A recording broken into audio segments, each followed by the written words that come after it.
Se plonger dans le livre de votre vie, amiral Bernard Rogel, c'est vivre au plus près de l'histoire de la France et parfois du monde de ces 40 dernières années. Pister des sous-marins russes pendant la guerre froide, commander un sous-marin nucléaire à 34 ans et participer au plus près à la dissuasion nucléaire, diriger l'ensemble de la marine française comme chef d'état-major de la marine, et puis devenir pendant plusieurs années le chef d'état-major particulier du président de la République, François Hollande et Emmanuel Macron, durant son premier mandat. C'est-à-dire devenir le plus proche conseiller des présidents sur les questions militaires, stratégiques, géopolitiques. Une vie passionnante que vous nous racontez dans le livre que vous venez de publier aux éditions Talendier et intitulé « Un marin à l'Élysée ».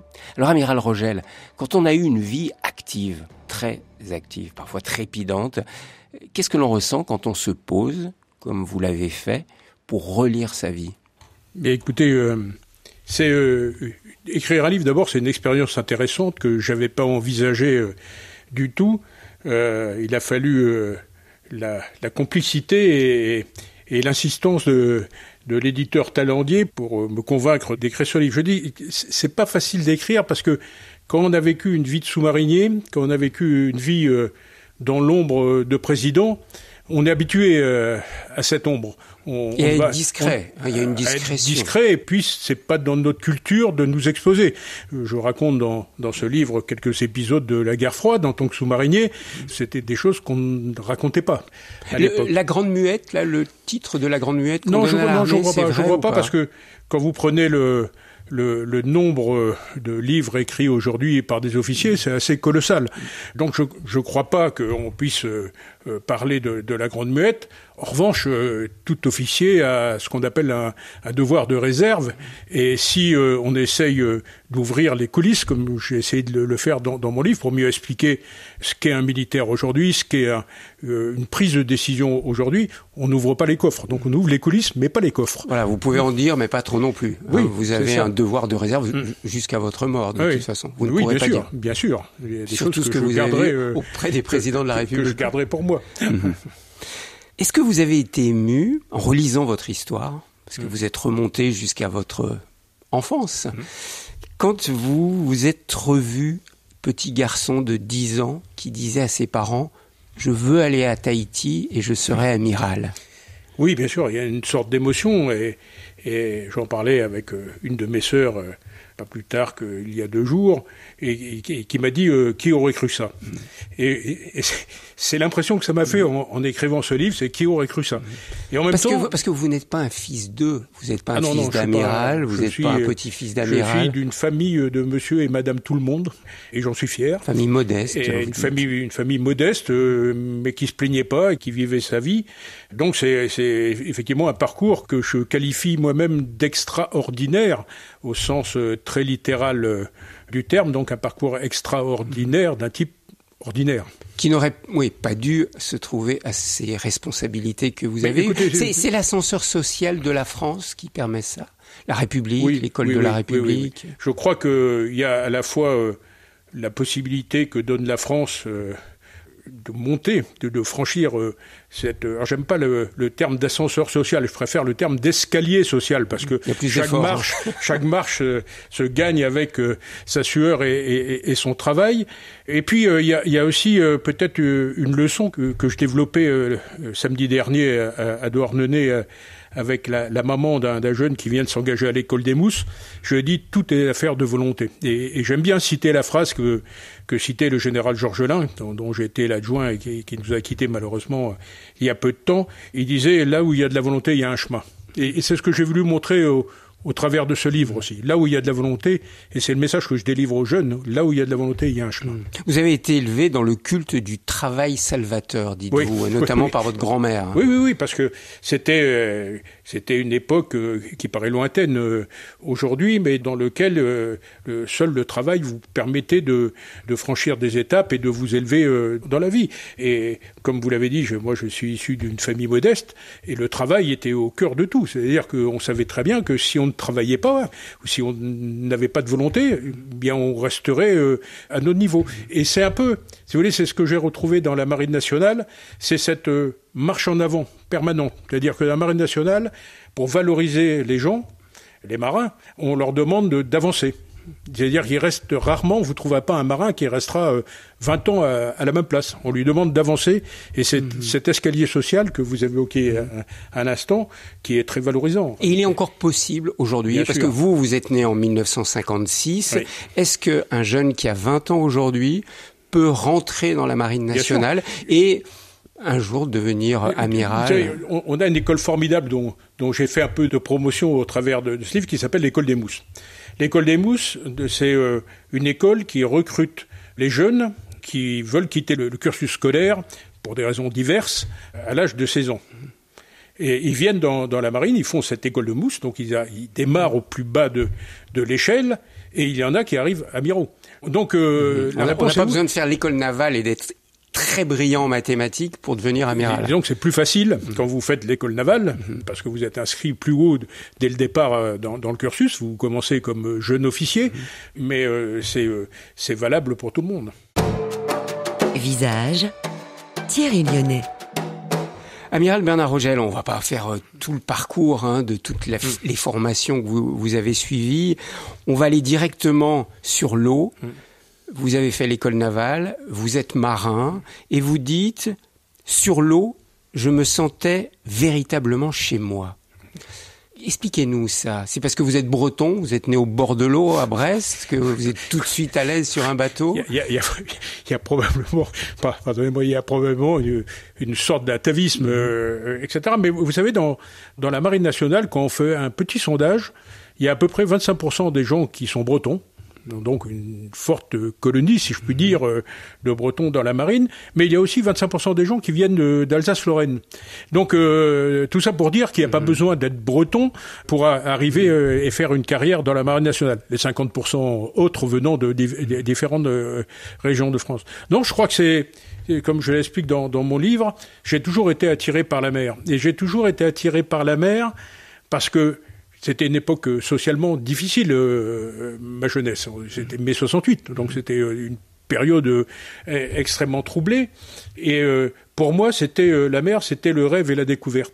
Et j'étais d'ailleurs passionné par l'aventure, le voyage. C'était l'aventure, le voyage à une époque où on ne prenait pas l'avion comme un nom pour franchir les océans. Donc c'était quand je disais je veux aller à Tahiti, c'était une manière de dire moi je veux vivre autre chose que rester sur mon tas de cailloux près de la mer. Je veux aller voir autre chose. Et ce rêve, il est fondamental pour un jeune. Amiral Bernard Rogel, c'était le désir de voyager, le désir de découvrir le monde, ou c'était le désir d'abord et avant tout de servir la patrie? C'est les deux.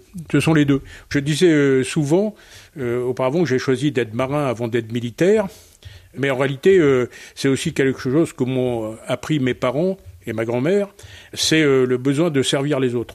Dans un milieu modeste, à l'époque, on comptait beaucoup sur la solidarité de tout le monde. Quand quelqu'un avait un pépin, tout le monde se serrait les coudes pour l'aider. Et ça, c'est quelque chose, ce sens du service de l'autre, c'est quelque chose qui m'a été inculqué très jeune. Et donc, j'avais à la fois le désir de rêve, le désir de nouvelles conquêtes, le désir de découverte, et puis ce désir de servir les autres. Et finalement, c'est ce qui m'a guidé tout au long de ma vie. Alors, ce qui m'a sidéré dans votre parcours, Amiral Bernard Rogel, c'est... On vous sent à l'aise sur l'eau, vous aimez ça, vous naviguez sur la Jeanne d'Arc, vous naviguez sur d'autres bateaux, vous aimez ça, le contact avec la mer, et puis vous devenez sous-marinier. Vous allez sous l'eau. Vous allez passer votre carrière, en gros, en fait, de 1980 à 2002, sous l'eau, comme sous-marin. Alors pourquoi ça? C'est vrai, ça peut paraître paradoxal, mais alors en réalité je ne découvrais pas tout à fait le milieu des sous-marins, puisque j'explique que j'avais un frère aîné qui s'était lancé dans cette carrière-là comme sous-officier, officier marinier dans la marine, donc c'était quelque chose que je suivais. Mais c'est vrai que c'est une question que je me suis posée, je le raconte d'ailleurs dans le livre, quand on m'a envoyé faire un stage sur un sous-marin, j'ai été tout de suite conquis.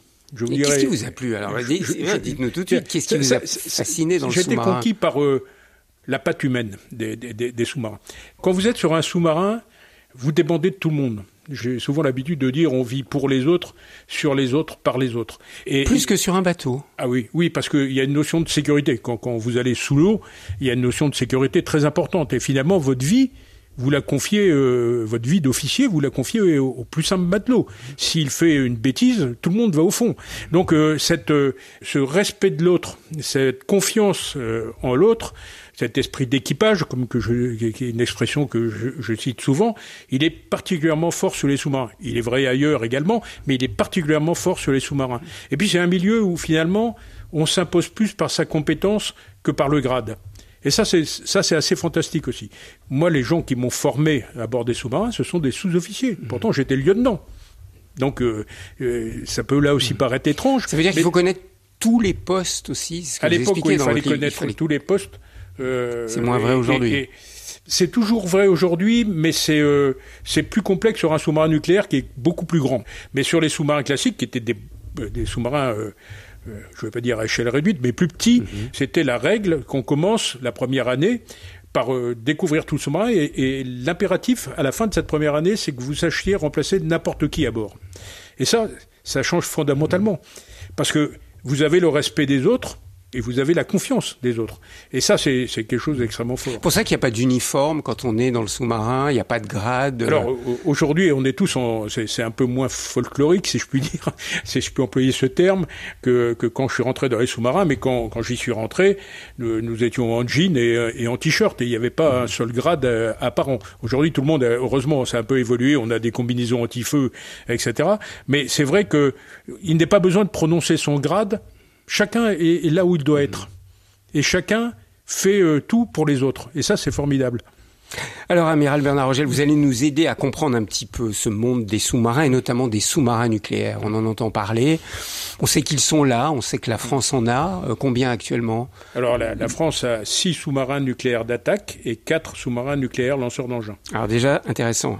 Les SNLE, sous-marins lanceurs d'engins, qu'est-ce que c'est ? Les sous-marins nucléaires lanceurs d'engins, ce sont des sous-marins plus gros que les autres et qui servent à transporter les missiles de la dissuasion. C'est-à-dire leur seule mission, c'est d'exercer la mission de dissuasion nucléaire. Les sous-marins nucléaires d'attaque, eux, leur mission, ce sont des chasseurs. Donc leur mission, c'est d'aller pister les forces adverses, d'aller au plus près des côtes pour observer ce qui s'y passe. Mais les missions sont fondamentalement différentes. D'un côté, c'est la dilution dans l'océan pour pouvoir... le cas échéant, exercer une frappe... lancer une bombe atomique, soyons clairs, c'est ça. Oui, c'est ça. Et puis, de l'autre côté, c'est aller chercher... c'est le rôle du chasseur, c'est aller chercher des cibles d'intérêt. Donc, les cibles d'intérêt, ce sont d'autres sous-marins ou ce sont des porte-avions ennemis ? Ça peut être des porte-avions, ça peut être des bâtiments hydrographiques dont on se demande ce qu'ils fabriquent au-dessus des câbles sous-marins, ça peut être des installations à terre, c'est très varié. Et l'intérêt du sous-marin nucléaire d'attaque, c'est que finalement, il peut s'approcher des côtes sans élever le niveau de la crise, puisqu'on ne le voit pas. Donc on peut l'envoyer faire du renseignement sans que ça se sache, et donc sans élever le niveau de la crise. Mais faire du renseignement, vous êtes sous l'eau, vous essayez d'être complètement indécelable. Ouais. Qu'est-ce que vous pouvez voir ? Vous pouvez entendre ? Vous pouvez voir ? D'abord, on entend beaucoup. On ne voit pas, mais on entend beaucoup. Donc, pour les bâtiments adverses, c'est toujours intéressant de recueillir leurs signatures pour plus tard faciliter les opérations de pistage. Et puis, lorsqu'on va faire du renseignement auprès des côtes, là, on vient à l'immersion périscopique, c'est-à-dire qu'on sort quelques aériens de la manière la plus discrète possible pour écouter, pour prendre l'ambiance, pour voir ce qui se passe, pour noter le trafic commercial. J'ai même eu la chance de faire une mission d'observation du trafic aérien. C'est vous dire si le sous-marin peut tout faire. Même à l'ère des satellites, c'est encore utile tout ça. Oui, parce que le satellite, il vous donne une vision globale vue de dessus. Le sous-marin, il vous apporte une connaissance de ce qui se passe à l'horizontale. Et finalement, ça se complète vraiment très bien.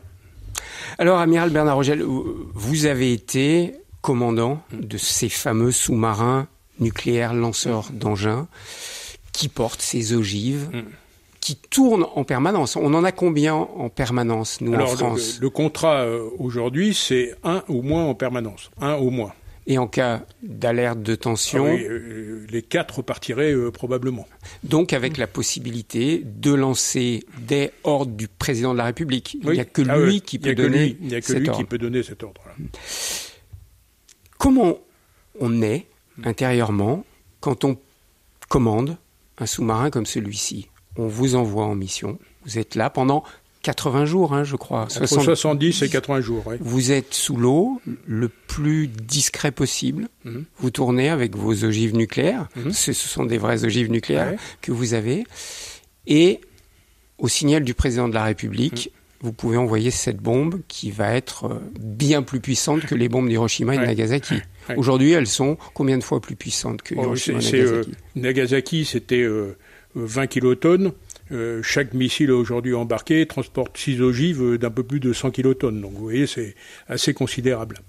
Mais enfin, je voudrais insister là-dessus parce que les gens abordent souvent le problème de dissuasion par Hiroshima et Nagasaki. C'est la seule fois où on les a utilisés. C'est la seule fois où on les a utilisés, mais en réalité, la dissuasion, c'est pour éviter que ça se reproduise. La dissuasion, elle n'a pas, en tout cas vue par la France et par la plupart des pays dotés, elle n'a pas pour objet de faire la guerre. Elle a pour objet de l'empêcher. Et elle l'empêche par la menace d'une destruction considérable. Donc, si vous voulez, on n'est pas dans une approche, et quand vous parliez de l'état psychologique, j'imagine, des commandants, on n'est pas dans une approche où on se dit tous les 4 matins, on va appuyer sur le bouton. Non, mais on peut recevoir... Oui, vous êtes prêt pour ça. On peut recevoir l'ordre. Il faut vous entraîner pour ça aussi. Quand on a ce genre de responsabilité, il faut se poser la question avant, parce que après c'est un peu tard. Mais en même temps, avec la certitude que notre mission, c'est bien défendre la paix. Et d'ailleurs, ça a plutôt bien marché, puisque depuis 1945 jusqu'à nos jours, il n'y a pas eu de guerre majeure. Oui. La dissuasion, effectivement, fonctionne jusqu'à maintenant. Oui. Mais vous vous êtes quand même posé la question, j'imagine, si je reçois ordre du président de la République, suite à une menace ou suite à un bombardement sur notre pays, à mon tour, de renvoyer cette bombe sur Pyongyang ou sur Moscou. Oui. Alors c'est pas des noms par hasard. Comment on vit ça? C'est pas si binaire que ça, parce que en réalité, on ne répondrait par la dissuasion qu'à des situations de légitime défense extrême. Donc on n'est pas sur une attaque faible. Ce qui est en jeu là, c'est la survie du pays, la survie de la nation, la survie de nos compatriotes. Donc on est dans le rôle de protection et on a une grande détermination pour le faire. Et encore une fois, c'est une réflexion qu'on mène avant. Il y a certains de mes camarades qui n'ont pas voulu aller jusqu'à ce stade de leur carrière parce qu'ils ne voulaient pas prendre cette responsabilité. Et quand on sait les dégâts que ces petites bombes ont fait à Nagasaki, Hiroshima, comment on peut imaginer lancer des bombes aussi puissantes sur d'autres pays? D'abord, on espère que ça n'arrivera jamais et que la mission de dissuasion fonctionnera. Et ensuite, on se dit que si c'était le cas, si on recevait cet ordre, encore une fois, directement du président de la République, c'est que notre pays serait rasé. En tout cas, ses intérêts vitaux seraient atteints de manière extrêmement forte. Donc on est dans cet équilibre qui est pas toujours facile à vivre, mais qui est nécessaire. C'est-à-dire c'est le moyen d'empêcher justement que nos compatriotes subissent des dommages trop importants. Et comment vous réagissez quand vous entendez le pape François qui s'est prononcé sur les armes nucléaires et qui a dit l'utilisation d'armes nucléaires est amorale? Mais l'utilisation d'armes nucléaires, si je lis bien, ce qu'il dit, c'est l'utilisation, oui. La menace d'utilisation, c'est moins clair. Vous me direz, je joue sur les mots. Mais moi, le pape François, il est dans son rôle. Je crois qu'il ne peut pas le dire autre chose que ça. Mais nous, notre métier de militaire, c'est pas de se confronter à la montée du monde. Nous, on se confronte tous les jours aux imperfections du monde et aux imperfections humaines. Et ça, on doit le prendre en compte. On peut envisager autre chose aujourd'hui que la dissuasion nucléaire pour pacifier le monde? Ou malheureusement, dans le domaine actuel, c'est seulement la dissuasion nucléaire qui participe à un certain maintien de la paix? C'est une question difficile, mais en tout cas, ce qui est certain, d'abord, je crois qu'on ne désinventera pas l'arme nucléaire, donc elle sera là. Il faut tout faire, comme c'est la politique française, pour appliquer le traité de non-prolifération, qui a 3 volets. Le premier volet, c'est justement la non-prolifération, c'est-à-dire que cette arme ne soit pas disséminée ailleurs que dans les 5 puissances dotées. La deuxième volet, c'est le désarmement, c'est-à-dire que les puissances dotées s'engagent à aller vers un désarmement, qui aujourd'hui est effectif, parce que quand je prends le cas de la France, par rapport au début de ma carrière aux forces sous-marines, on a désarmé un tiers de nos capacités nucléaires, on a supprimé la composante terrestre de notre capacité nucléaire, on a démantelé notre usine de production de matières fissiles, on a signé le traité d'interdiction complète des essais nucléaires. Donc mais est-ce qu'en face c'est la même chose? Est-ce que les Américains font la même chose? Est-ce que les Russes font la même chose? Oui, parce que le traité, si vous voulez, j'ai un chiffre que je cite souvent, qui ne va pas vous rassurer, qui est de dire pendant la guerre froide, on avait 70 000 têtes nucléaires dans le monde. Aujourd'hui, il y en a 10 000. Il y en a 10 000 et des accords New START, qui ont été signés de manière bilatérale entre les Russes et les Américains, prévoient que seulement 1550 têtes nucléaires soient déployées. Donc on a réussi à faire baisser ça. Et il faut continuer à promouvoir ce désarmement. La difficulté, c'est à la fois de convaincre qu'on désarme et d'empêcher la prolifération. Parce que aujourd'hui, il y a une certaine sagesse. On pourra, si vous le souhaitez, parler de l'Ukraine, mais il y a une certaine sagesse chez les dirigeants qui ont la puissance nucléaire. Parce qu'ils savent très bien que si demain ils venaient à l'engager, les conséquences pour leur population, pour leur État seraient absolument considérables. Donc il y a une espèce d'équilibre. Dans le temps, on appelait ça l'équilibre de la terreur. Il y a une espèce d'équilibre. La question est que si certains venaient à acquérir cette arme nucléaire, ils auraient la même sagesse. C'est ça la vraie question.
Amiral Bernard Rogel, nous poursuivons sur RCF cette émission Visage en votre compagnie. Je rappelle que vous avez été chef d'état-major de la Marine nationale, c'est-à-dire le patron de tous les marins de la Marine nationale française, mais vous avez été aussi chef d'état-major particulier, donc conseiller des présidents de la République, auprès du président Jacques Chirac, auprès de François Hollande et auprès tout récemment du président Macron.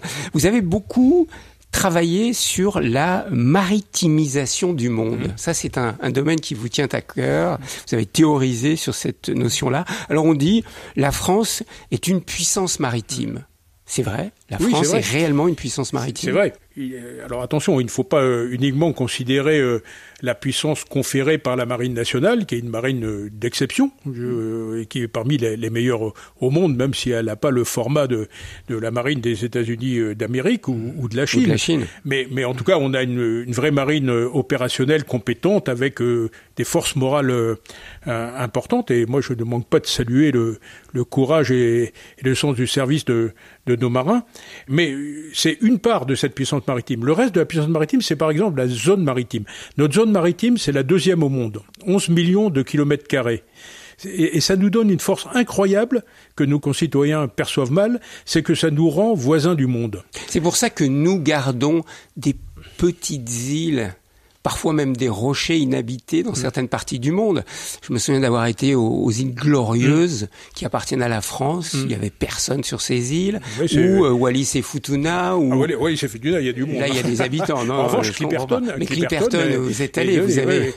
J'ai changé le pavillon sur Clipperton lorsque j'ai fait. Donc c'est pour ça qu'on garde ces lieux-là. Oui, d'abord on les garde parce que c'est l'histoire de la France. C'est notre territoire au même titre que la métropole. Oui, mais beaucoup de gens se demandent à quoi ça sert. Ça sert à avoir une zone maritime dans laquelle il y a des ressources halieutiques. Et il peut y avoir à l'avenir, et j'y reviendrai, des ressources pharmaceutiques, par exemple, des ressources minérales. Et puis encore une fois, ça nous donne une force incroyable que j'ai pu percevoir lorsque j'étais chef d'état-major de la marine et lorsque j'ai accompagné les présidents de la République. C'est que quand on va en déplacement dans n'importe quelle ville, dans la plupart, alors évidemment, pas dans les pays complètement continentaux, mais dans tous les pays qui ont une façade maritime, c'est-à-dire la très grande majorité des pays, eh bien, on est reçu en voisin et non pas en étranger. Et ça change fondamentalement. C'est-à-dire, quand on va en Nouvelle-Zélande, par exemple, on est voisin parce qu'on a la Nouvelle-Calédonie. La Nouvelle-Calédonie, quand vous allez en Afrique du Sud, vous êtes voisin parce que vous avez la Réunion. Quand vous allez au Mexique, vous êtes voisin parce qu'il y a la Martinique et la Guadeloupe. Donc, on a cette force-là. Et c'est quelque chose qui est palpable, qui est tangible et qu'on doit utiliser. C'est-à-dire cette capacité. En plus, pardonnez-moi l'expression, on est un voisin sympathique. Nous, on n'essaye pas d'imposer, on n'essaye pas d'envahir, on est plutôt pour le dialogue et le droit international. Donc, on a une voix qui porte grâce à ça. Mais quand on vous dit, mais c'est de l'ancien colonialisme, ça. Ah non, pas du tout, pas du tout. Non. Regardez, en Nouvelle-Calédonie, ils veulent leur indépendance. Regardez, à Tahiti, ils veulent leur indépendance. S'ils voulaient leur indépendance, ils auraient voté pour l'indépendance, ils ne l'ont pas fait. Non, je crois qu'il y a les territoires ultramarins. Je dis ça parce que, surtout, je dis ça à Paris, souvent, parce que les Parisiens ont une vision d'abord parisienne de la France, puis ils ont une vision métropolitaine de la France, et ils ont parfois du mal à aller jusqu'aux territoires ultramarins. Mais les territoires ultramarins, c'est la France. Ça vous en êtes rendu compte quand vous étiez à l'Élysée ? Non, pas à l'Élysée, mais quand on discute dans les dîners, comme on dit, on voit que cette approche, elle est très vraie. C'est-à-dire que quand on va dans n'importe quel territoire ultramarin, il faut se persuader que c'est la France avec les mêmes droits et les mêmes devoirs.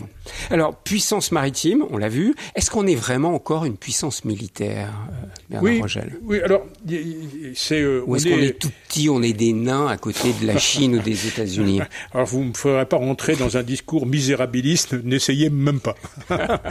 Mais non, on a des armées qui sont à la taille de notre pays. Nous ne sommes pas une superpuissance au même titre que superpuissance en taille, une superpuissance en population comme la Chine et les États-Unis d'Amérique, mais on a beaucoup de choses à faire valoir, pas seulement sur le plan militaire d'ailleurs. Si vous voulez, on peut élargir un peu le débat. On a une vraie voix qui porte dans le monde, par notre zone maritime, mais pas seulement, parce qu'on a une histoire, parce qu'on a des valeurs, parce que le siècle des Lumières, parce que plein de choses. Et faut pas. Moi, je suis très frappé de voir combien la France se sous-estime. On a une voix qui porte. Mais regardez, Amiral Rogel, on est tout petit finalement. Un pays qui mesure 550 000 km². C'est rien à côté des États-Unis ou de la Russie. Vous oubliez encore nos territoires ultramarins. Il faut les rajouter. Bon, d'accord. Après, on est, en termes de population, on est 70 millions. Mais qu'est-ce que c'est à côté d'1,4 milliard de Chinois ou d'Indiens ? On a des forces qui sont différentes. Moi, je dis souvent, à des gens qui aiment le misérabilisme... non, c'est pas du misérabilisme, c'est de la lucidité ou c'est de la logique. Oui, alors vous avez raison. Il faut savoir à quelle place on est en taille. Mais en force, et en force morale, on est beaucoup plus grand. En force morale. Et en force morale aussi, j'insiste, parce que notre voix est une voix de dialogue et une voix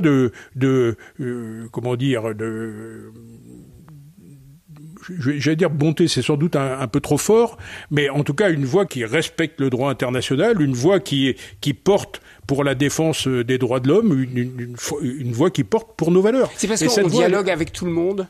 Oui, on dialogue avec tout le monde. On m'a dit qu'une des forces de la diplomatie française, c'était cette capacité de dialoguer finalement avec tout le monde. On dialogue avec tout le monde et on n'a pas de velléité. On ne cherche pas à avoir des conquêtes territoriales, on ne cherche pas à faire mal. Nous, ce qu'on veut, c'est créer du consensus et protéger le droit international. Et ça, c'est votre expérience auprès des présidents de la République bien qui sûr, confirme cela. Et il faut pas se tromper. Cette voie porte encore, cette voie de la raison, par rapport à la voie de la force qui se développe, elle porte encore, parce que beaucoup de pays cherchent cette voie et nous écoutent.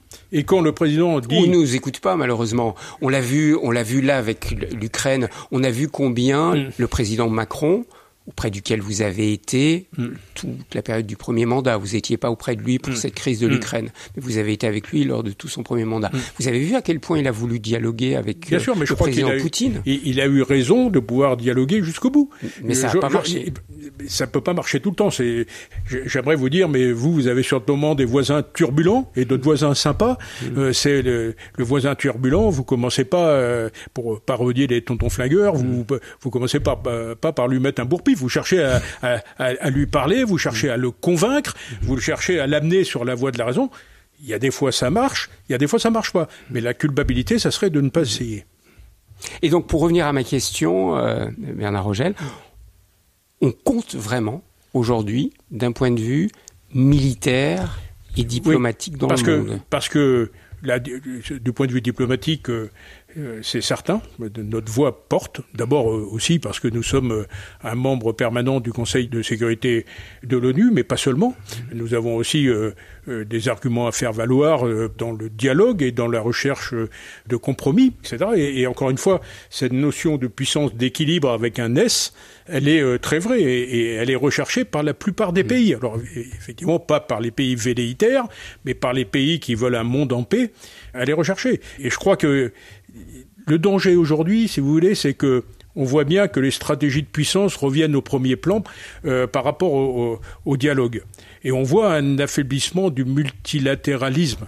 Alors il y a deux solutions. Soit on dit on va vers les stratégies de puissance et le langage de la force, ou bien on continue à prôner ce multilatéralisme qui est quelque chose que la grande majorité des pays veulent et auquel elles aspirent.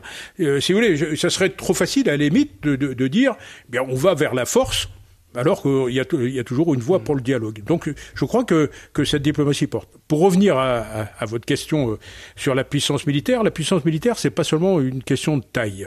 Nous avons la chance, c'est une question à la fois de technologie et c'est une question de force humaine. Nous avons la chance d'avoir une technologie très avancée. Quand on parlait tout à l'heure des sous-marins nucléaires lanceurs d'engins, il y a une poignée, même pas une poignée de pays qui sont capables de faire ça en toute indépendance. Quand on regarde une poignée, c'est quoi, moins de 5 ? C'est moins de 5, puisque la Grande-Bretagne, elle, a une dissuasion, mais qui dépend aussi des Américains, puisque leurs missiles sont américains. Donc en fait, il y a les Américains, les Russes... les Chinois et nous. Qui sont capables de faire des sous-marins nucléaires lanceurs d'engins, qui est un objet... c'est l'objet le plus complexe que l'homme a inventé. Ce que j'ai vu dans votre livre, vous dites c'est plus compliqué que la station spatiale orbitale. De loin. Mais faut vous rendre compte que un sous-marin nucléaire lanceur d'engins, c'est un sous-marin qui donc va sous l'eau, mais qui comporte un réacteur nucléaire, une centrale nucléaire, qui comporte une base de lancement spatial et qui est une ville. Et tout ça fonctionnant à des profondeurs allant jusqu'à plusieurs centaines de mètres. C'est un objet d'une complexité absolue. Et ça, quand on va à bord d'un sous-marin nucléaire français, c'est tout le matériel que vous trouvez à bord est français. Quand vous allez sur une frégate, nos frégates anti-sous-marines sont réputées pour être parmi les meilleures au monde, voire les meilleures au monde. Elles sont régulièrement saluées au cours d'exercices par les forces américaines. C'est pas rien. C'est aussi la technologie française. Alors, je suis pas en train de vanter l'armement français. Je suis en train de vanter la technologie française. Et je voudrais qu'on sorte un peu de cette espèce de cycle où on explique qu'on est nul en permanence. Non, ça n'est pas vrai. Ça n'est pas vrai. Tout le monde n'est pas capable de faire le Rafale. Tout le monde n'est pas capable de faire des supercalculateurs. Tout le monde n'est pas capable de faire le laser mégajoule. On a une force technologique importante. Cette force technologique, elle doit être doublée par les forces humaines et les forces morales. C'est-à-dire qu'on a encore des gens, on a la chance d'avoir des jeunes, aujourd'hui, qui s'engagent pour servir leurs compatriotes. Et ça, on doit le protéger absolument.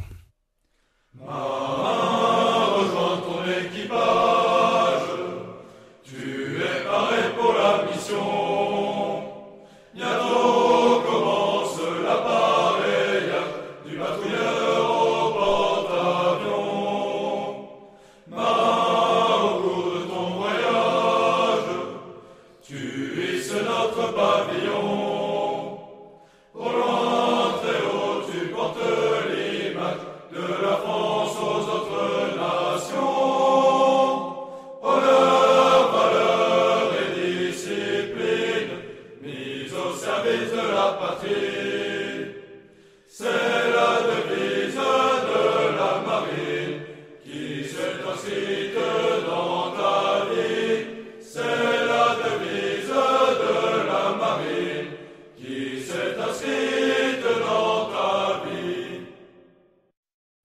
Amiral Bernard Rogel, on reparlera de la jeunesse. Je sais combien vous l'aimez, que ce soit au sein de l'armée, mais en général dans la France. Mais j'aimerais qu'on parle de toute autre chose maintenant, c'est la vie de famille.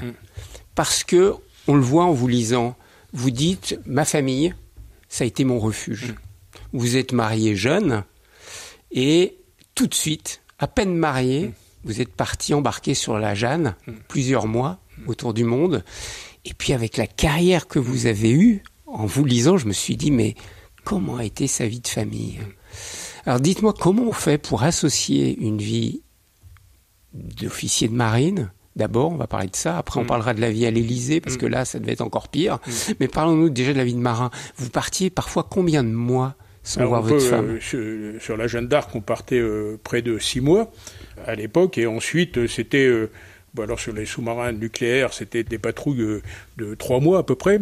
Et là, pas de nouvelles en plus. Complètement. Sur les sous-marins nucléaires lanceurs d'engins, c'est blackout total, puisque seul le commandant sait où il se trouve et toutes les informations qui arrivent à bord sont filtrées. Et vous en profitiez pas pour écrire à votre femme, quoi. On n'aimait jamais par des soucis de discrétion. Donc ça demande d'avoir une famille forte. Une femme forte, c'est ça. Moi, je passe ma vie à rendre hommage aux femmes de marins qui nous supportent dans tous les sens du terme, mais qui nous apportent un support familial qui est essentiel. Moi, j'ai eu la chance d'avoir une famille extrêmement soudée. Je lui en ai fait voir de toutes les couleurs, parce que j'étais pas souvent là, parce qu'on déménageait tous les 2 ans pratiquement, donc avec un rythme.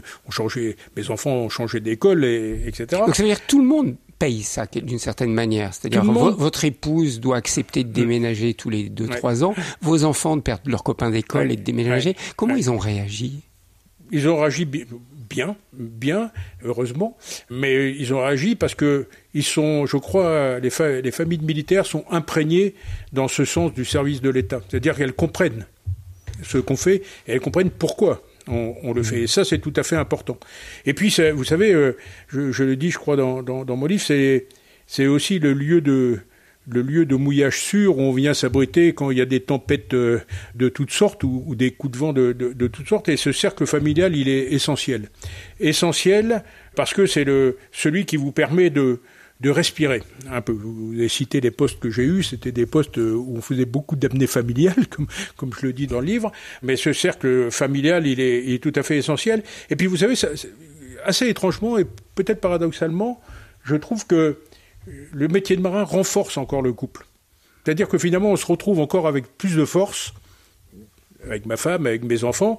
Alors même si aujourd'hui, je le dis parfois en riant, je découvre des événements qui se sont passés pendant que j'étais en mer. Ça m'arrive encore, ça m'est arrivé il y a pas très longtemps, mais ça donne une force extraordinaire. Le plus compliqué, en réalité, je sais que ma femme va me dire quand elle va attendre ses paroles, mais c'est de se retrouver après, quand on a fini sa carrière marine, et de venir envahir le cercle d'autonomie le cercle d'autonomie qu'on a laissé à sa famille. C'est ça. Et là on revient un peu comme pas comme un étranger, faut pas exagérer, mais un peu comme un éléphant dans un magasin de porcelaine, où finalement on essaye de retrouver une place, mais tout en veillant à laisser la large autonomie qu'on a laissée à tous pendant qu'on n'était pas là. Ça veut dire que c'est presque plus dur, vous nous dites maintenant que vous êtes à la retraite, que lorsque vous étiez tout le temps en train de travailler. Je dis ça en plaisantant, ça s'est très bien passé, mais c'est vrai, il faut faire attention, parce que ce sont 2 rythmes de vie totalement différents. Et alors ces grandes absences quand vous partiez dans les sous-marins, Bernard Rogel, ça vous a préparé aussi à ce rythme, extrême, ce rythme de fou, on va le voir, dans votre 2e partie de vie, où vous étiez chef d'état-major particulier auprès des présidents de la République. Donc on se doute, et on le voit dans votre livre, que le rythme de l'Élysée, c'est pas vraiment les vacances, quoi. C'est vraiment un rythme impressionnant. Il faut bien que nos compatriotes comprennent que l'Élysée, c'est pas les ors de la République tels qu'on les voit à la télévision. L'Élysée, c'est une ruche bourdonnante qui travaille jour et nuit. Je raconte quelques épisodes dans ce livre où j'explique qu'il me fallait trouver un lit de camp pour camper dans mon bureau pendant des crises sérieuses. Mais c'est un outil qui est pour lequel moi j'ai beaucoup d'admiration et qui travaille extrêmement bien. C'est-à-dire que tout est fait là aussi par un engagement au quotidien, mais au quotidien 24 heures sur 24, pour le service de la France. Alors Bernard Rogel, on va découvrir avec vous ce côté-là qui est peu connu, en fait, cette fonction qui a été la vôtre. Je l'ai découverte en vous lisant dans ce livre, Un marin à l'Élysée. Vous êtes chef d'état-major particulier. Enfin, vous avez été chef d'état-major particulier. Alors, on va expliquer déjà aux Français. Il y a le chef d'état-major. Point. Chef d'état-major, lui, sa fonction. C'est le chef d'état-major des armées. C'est celui auquel vous faites référence, qui est le patron des armées et qui conduit les opérations militaires de la France. Et donc de toutes les armées. De toutes les armées. C'est le patron de toutes les armées. C'est-à-dire que quand j'étais chef d'état-major de la marine, c'était en quelque sorte mon patron pour les opérations. J'avais une large autonomie pour la conduite fonctionnelle, si je puis dire, de la marine, mais pour les opérations, c'était lui.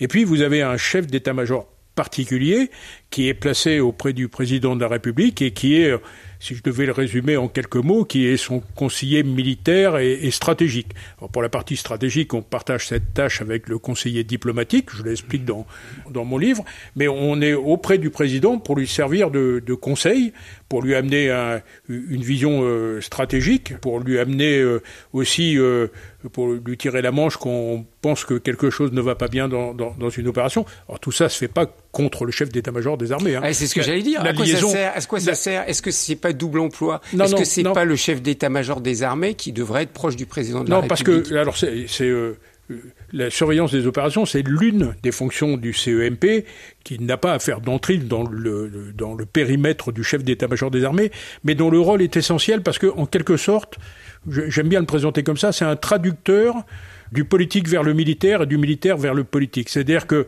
le président décline un certain nombre de directives, d'effets politiques à obtenir, et donc le chef d'état-major des armées, lui, décline les effets militaires. Et tout ça doit être absolument cohérent. Donc en fait, celui qui est le plus proche du président de la République, qui est, ne l'oublions pas, le chef des armées, en France, c'est vous. Oui, c'est le chef. Enfin, c'était vous. C'était le chef d'état-major particulier. Et là, vous voyez, par exemple, président Macron, durant le premier mandat où vous avez été auprès de lui, vous le voyiez tous les combien ? C'est plusieurs fois par jour. Plusieurs fois par jour, parce que le chef d'état-major particulier participe avec le conseil diplomatique à toutes les activités internationales, parce que dans les activités internationales, il y a toujours un volet défense ou sécurité, ou souveraineté technologique ou d'autres. Donc tous les déplacements, vous les faisiez avec le président ? Tous les déplacements internationaux, oui. Tous les déplacements nationaux concernant la défense, oui. Donc on est en permanence avec le président et on le voit plusieurs fois par jour. C'est vous qui, au moment de sa prise de pouvoir, son installation, avait un moment particulier en tête-à-tête avec lui pour les forces nucléaires. Oui, absolument. Vous pouvez nous dire, alors je sais que c'est secret, mais vous pouvez nous dire ce qui se passe. Je ne vous dirai pas ce qu'on dit et ce qu'on fait, mais en revanche, oui, c'est vrai, c'est la première chose qu'un président reçoit. Alors d'abord, il reçoit le collier de grand maître de la Légion d'honneur. Ensuite, ou en même temps, il y a la lecture des résultats par le président du Conseil constitutionnel. Et juste après, effectivement, il voit son chef d'état-major particulier pour la passation des pouvoirs nucléaires. Donc je ne rentrerai pas dans le détail, bien sûr, mais en gros, c'est les procédures pour que seul lui puisse mettre en œuvre cette... Donc c'est vous qui lui expliquez les procédures. Oui, bien sûr. C'était vous qui lui avez expliqué les procédures. Comment ils ont reçu ça ? Vous l'avez vécu avec le président Macron. Moi, je ne l'ai vécu qu'une fois avec le président Macron. Parce que c'est lourd à porter, ça. Oui, c'est une responsabilité énorme et qui n'est confiée qu'à quelques hommes sur notre terre. Donc c'est une responsabilité, non ? Moi, j'ai trouvé qu'il était... je le mets dans le livre, d'ailleurs, je n'ai vu ni son dos se voûter, ni ses épaules se courber. Je pense qu'il était... j'en suis sûr, mais il avait une profonde réflexion là-dessus, il était parfaitement préparé. Donc ça a été très facile. Je vous ai trouvé, Bernard Rogel, très bienveillant vis-à-vis de tous les présidents auprès desquels vous avez travaillé. Jacques Chirac, François Hollande, Emmanuel Macron. Oui. Oui, bien sûr. Parce qu'ils ont vraiment... Enfin, j'ai senti de l'admiration pour ces trois hommes dont vous avez parlé. je les ai connus de près, si vous voulez. Donc vous êtes dans un cercle qui n'est pas un cercle médiatique ou un cercle politique, vous êtes dans un cercle humain. Donc vous êtes à leur côté. Et puis en plus, dans les fonctions de l'état-major particulier, ce sont des fonctions qui ne peuvent s'exercer que si on a la plus grande confiance du président. Parce que il faut que le chef d'état-major, je le dis à plusieurs reprises, il faut que le chef d'état-major particulier puisse dire mais absolument ce qu'il a envie de dire au président. Sinon, ça ne peut pas marcher. C'est ce que vous aviez demandé au président Macron quand il vous a sollicité pour rester encore à ce poste. Vous lui avez dit, vous le dites dans votre livre, j'accepte de venir, comme j'ai été avec François Hollande, mais à une condition. Je vous dirai tout ce que je pense. Alors, on ne pose pas de conditions au président de la République. C'est un peu ce que vous avez fait quand même. On pose une requête. On a une requête. Non, c'était important pour moi parce que je ne pouvais pas imaginer travailler autrement. C'est-à-dire que il faut que dans ce domaine qui, encore une fois, touche au plus près la sécurité de nos compatriotes et la survie de la nation, on ne peut pas faire des circonvolutions ou se taire quand on a envie de dire quelque chose. Il ne peut pas avoir d'effet de cours, si vous voulez. Il faut que cette relation, ce que j'essaie d'expliquer, elle soit d'une totale franchise et que... alors, il faut accepter pour le chef d'état-major particulier qu'une fois qu'on s'est exprimé, le président décide de faire autre chose. C'est son rôle. C'est d'ailleurs très, très semblable à un commandant de sous-marin qui écoute tout ce que son équipage a à lui dire, mais qui prend une décision après. Mais en même temps, il faut que le président accepte. En tout cas, c'était la manière dont moi je voulais fonctionner. Accepte d'entendre ce que parfois il n'a pas envie d'entendre. Et je dois dire que alors je peux pas me prononcer trop pour le président Chirac parce que j'étais qu'adjoint au CEMP, mais il me semble que ça a toujours fonctionné comme ça aussi avec le général Georges Olain. Mais avec le président Hollande et le président Macron, ça a toujours fonctionné comme ça. Et ils m'ont toujours laissé m'exprimer. Parfois avec volonté. Et comment on fait, Bernard Rogel, quand on est conseiller auprès de ces présidents de la République et qui ne sont pas de votre sensibilité politique? Je ne sais pas quelle est votre sensibilité politique, je ne vais pas vous le demander. Mais bon, vous avez eu un François Hollande socialiste et vous avez un Emmanuel Macron, on va dire, centriste, on va dire. Et j'ai eu un Jacques Chirac. Et vous avez eu un Jacques Chirac de droite. Donc, on change complètement de sensibilité politique. Comment on le vit? Là, on le vit bien parce que on n'est pas là pour faire de la politique. Quand on est chef d'état-major particulier, on est là pour parler de défense et de sécurité de notre pays. Et à la limite, la sensibilité politique n'a rien à voir là-dedans. Donc on est dans un domaine un peu sacré, sans vouloir galvauder ce mot, où notre seule préoccupation est la défense de nos concitoyens. Ce qui se passe après sur le plan politique, alors il faut quand même accepter globalement que ça reste dans une sphère d'acceptabilité politique. Le programme politique d'Emmanuel Macron qu'il avait présenté pendant sa campagne électorale vous convenait? Parce que s'il avait fait des propositions qui ne vous convenaient pas, vous n'auriez pas accepté. Non, mais parce que je crois que ça revient à ce que je disais tout à l'heure, c'est que on ne peut fonctionner que dans une totale relation de confiance. Donc si le programme politique ne permettait pas cette relation de confiance, non, je ne serais pas resté, mais je ne serais même pas venu avec François Hollande avant. Et puis j'aurais sans doute refusé d'aller avec Jacques Chirac s'il n'y avait pas eu cette confiance et cette notion d'acceptabilité. Quand vous écrivez, Bernard Rogel, les personnalités politiques ne doivent pas se tromper en confondant loyauté et asservissement chez les militaires. Qu'est-ce que vous voulez dire par là? Je veux dire par là que certaines autorités politiques pourraient avoir le sentiment qu'un militaire, ça doit mettre la main sur la couture du pantalon et dire oui à tout, quelle que soit l'idée qu'il a. Je crois que... mais c'est vrai chez les militaires, c'est vrai pour un grand patron civil, c'est pareil. Je crois que ce qu'il faut attendre, c'est encore une fois cette relation de confiance qu'il y a entre le militaire, qui est détenteur de la sécurité des compatriotes, et le politique. C'est-à-dire qu'un politique, ça doit entendre les militaires. Encore une fois, après, il prend la décision qu'il veut, mais il faut qu'il entende. C'est-à-dire qu'il ne faut pas qu'il cherche à imposer forcément sa vue. Mais quand vous avez été à ce poste de chef d'état-major privé du président de la République, vous avez vécu ce moment très tendu, assez rare dans l'histoire de la République française, d'un chef d'état-major, Pierre de Villiers, qui démissionne parce qu'il était en désaccord avec le budget de l'armée. Et ici, à votre place, à ce micro, il nous a expliqué qu'il a démissionné parce qu'il considérait qu'on ne lui donnait pas les moyens de remplir sa tâche. Alors, vous étiez là, de l'autre côté, près du président de la République. Comment vous avez vécu ça ? J'étais effectivement là. Je ne l'ai pas vécu bien, parce que Pierre de Villiers, en plus, était un ami. Nous avions fait le centre des hautes études militaires ensemble. Mais cet événement-là, je l'explique dans le livre. Enfin, je livre ma version, qui forcément, comme elle est personnelle, elle peut être contestée, mais en tout cas, c'est comme ça que je l'ai ressenti. Ça venait clore un épisode d'une bonne dizaine d'années de tension entre la haute hiérarchie militaire et l'exécutif politique, quelle que soit sa couleur. Qui coupait les budgets, c'est ça, de plus en plus, quoi, non ? Disons-le. J'aime pas, oui, vous pouvez le dire comme ça, mais en tout cas, qui rendait des arbitrages qui privilégiaient autre chose que la défense. Donc, qui réduisait. Alors, qui réduisait les budgets, quoi. Faut pas exagérer non plus. On avait quand même une armée qui était pas misérable, mais en tout cas, une armée qui commençait à peiner à faire ces missions qui étaient de plus en plus nombreuses, avec des capacités qui étaient de moins en moins nombreuses. Donc, il y a eu une période de tension où finalement on a demandé au chef d'état-major un exercice que j'ai voulu expliquer dans ce livre, qui était à la fois de réduire les capacités et les effectifs de son armée, de changer complètement la nature du soutien et de changer l'organisation même du ministère. C'était un exercice extrêmement compliqué. Et je le dis souvent, je pense que bon nombre d'entrepôts civils se seraient écroulés s'il n'y avait pas eu la discipline des armées. Visage RCF.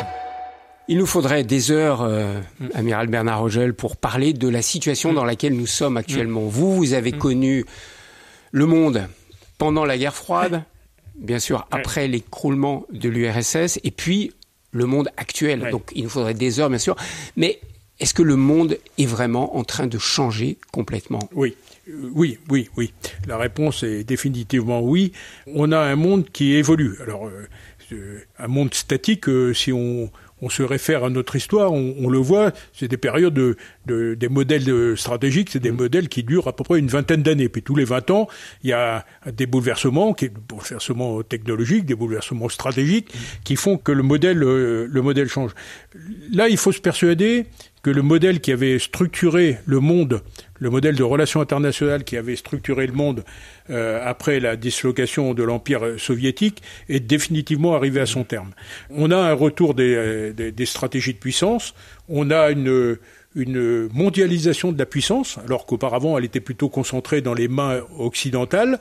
On a un monde qui change fondamentalement, on a une accélération technologique qu'on n'a jamais vue. Je le dis dans le livre. Moi, je suis rentré, on n'était même pas à l'époque du Minitel quand je suis rentré dans la marine. On a des stratégies hybrides, c'est-à-dire des stratégies qui sont faites pour mettre à mal nos démocraties par des attaques cyber, par un tas de choses. Mais on a cru, je vous interromps, mais on a cru qu'on allait vers la paix.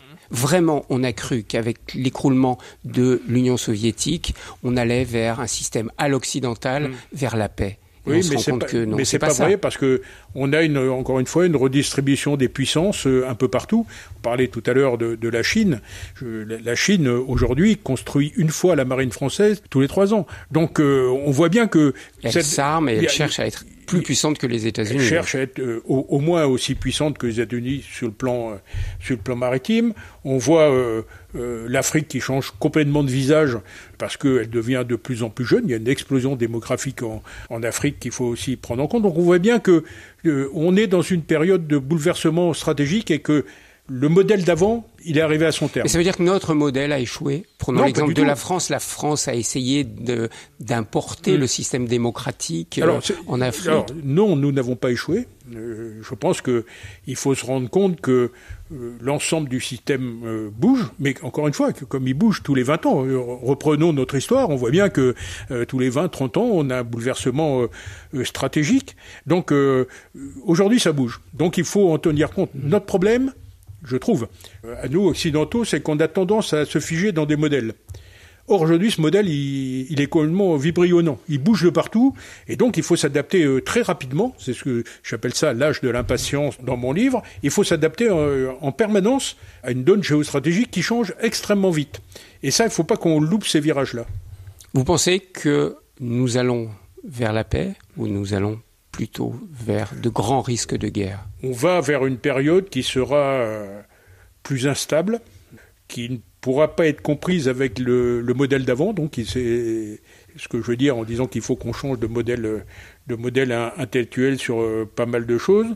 Mais je crois qu'il ne faut pas être terrifié par ça. C'est la reconduction de notre histoire et c'est permanent. Donc la vérité, c'est qu'il faut en être conscient.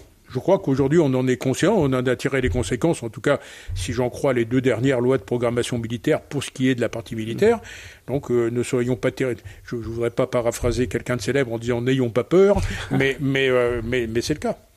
Pour terminer, Bernard Rogel, c'est pas trop dur d'être en retrait, pour pas dire en retraite, après avoir été tellement au cœur de l'actualité, au cœur de l'histoire? Non, parce qu'on peut se consacrer enfin à sa famille d'abord. Et puis, je suis pas totalement inactif. Je suis à l'Académie de Marine. Je suis membre du conseil d'administration du Musée de la Marine et de l'Institut français de la mer. Je fais partie du comité ministériel de l'objectif 10 France 2030 sur l'exploration des fonds marins. Donc, j'ai beaucoup d'activités. Et puis, je me suis lancé dans une activité qui me tenait à cœur, qui est le devoir de transmission. Et je vais dans les lycées parler des enjeux maritimes, aux classes de terminale que vous évoquiez au départ de notre entretien. Je vais aussi à l'université de Brest pour parler de géostratégie. Donc je considère que maintenant mon devoir, c'est de transmettre ce qu'on m'a donné. Merci beaucoup, Amiral Bernard Rogel. J'étais ravi de vous rencontrer. Et puis je recommande vraiment ce livre, Un marin à l'Élysée, sous-titré « Des sous-marins nucléaires au bureau du président » que vous venez de publier aux éditions Talendier. Je l'ai lu avec un grand plaisir et j'ai vraiment appris énormément de choses, surtout sur ce métier peu connu de chef d'état-major particulier du président de la République. Merci Bernard Rogel. Merci infiniment.